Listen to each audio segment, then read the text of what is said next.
Amid escalating controversy following remarks made by the former professional against Arsenal great Ian Wright, Eni Aluko has resigned from hosting the Women's Football Awards.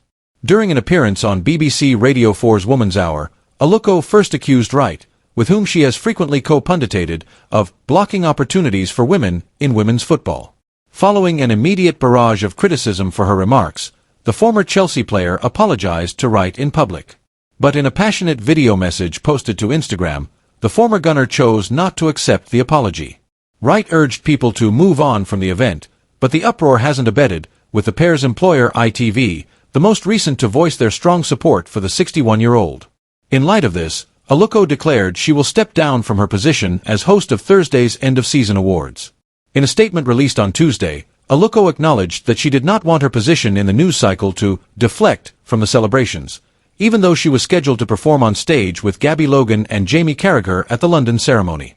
"I have a special place in my heart for the Women's Football Awards," Aluko said at the start of her remarks.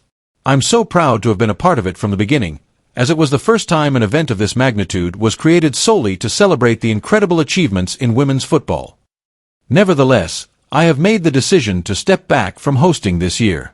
Nothing should take away from the happiness, acknowledgement, and celebration that this occasion is all about. The players, coaches, supporters, and everyone else who has put in countless hours to improve the women's game deserve this event." Jamie Carragher and Gabby Logan, who are both really talented, will host the awards, and I have no doubt that they will bring their enthusiasm to the stage. "I have a strong passion for women's football, I'm proud of our progress, and I will definitely be back playing in the future." Since then, Aluko's photo has been taken out of the publicity for the event. Logan and Carragher are now the only ones featured. Despite having covered both legs of Chelsea's previous quarter-final meeting against Legia Warsaw and 5 of the Blues games this season on TNT, Aluko will not be filling in as a commentator for the team's Europa Conference League match against Djurgården on Thursday night.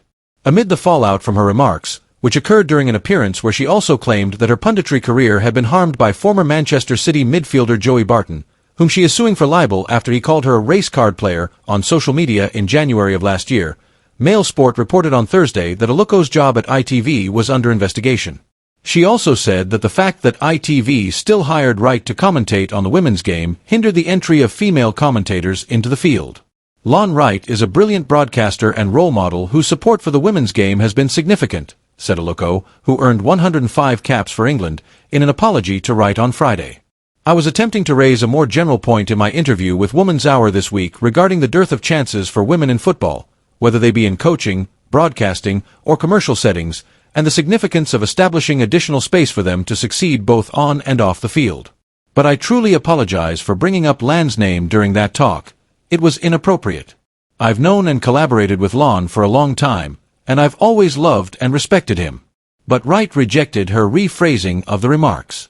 In an Instagram video, the former Arsenal striker stated, "I don't want to be asked about it all the time, but I have to talk about this week and what's going on. I must admit that I'm rather disappointed with Eni's remarks. She is aware of my assistance and public backing, as well as our prior discussions with me and my management. I've seen the apology on social media, but I want to move on even though I can't accept it. I truly don't need any more social commentary on any of this, in case anyone is watching. The problem with the women's game is that it must be for the group, not about me. We are aware that the women's game has significant systemic issues that will require everyone's assistance to resolve because of the men's 50-year ban on it. Because the game has given me so much, I constantly give back to it. As long as the players are engaged in the game, I don't care who they are. You will understand how important football is to me if you are familiar with my story. Since we are the nation that created modern football, it is our duty to set the standard for women's football. We must hold that one, as we males are the ones who outlawed women's football 50 years ago. I must express my gratitude to everyone who has openly discussed it and offered love and support. It is not something I take for granted." After Aluko's remarks, Stoke forward Kayleigh MacDonald disclosed that the Arsenal veteran has been paying for her recuperation from an ACL injury. Wright also thanked MacDonald. She created a GoFundMe page because Stoke was not covering the cost of MacDonald's care. According to the article, the club then took a step back before informing her that the money will be cut off. In addition to hiring a sports lawyer to support her, Wright is said to have paid MacDonald the £1,700 per month she required for rehabilitation. Since then, several influential people have sided with Wright, leaving Aluko traumatized by the fallout to their argument, her mother Celiola told Mail Online. Many players, many of whom are former or current Arsenal players, have liked the post in the days after Wright shared the video, showing their support for his message. These include former North London favourite Chloe Lacasse, Gunners foursome Katie McCabe, Daphne Van Domselaar, Lotte Wubbenmoy, and Katie Reed, and Lionesses performers Lauren Hemp, Alessia Russo, and Mary Earps.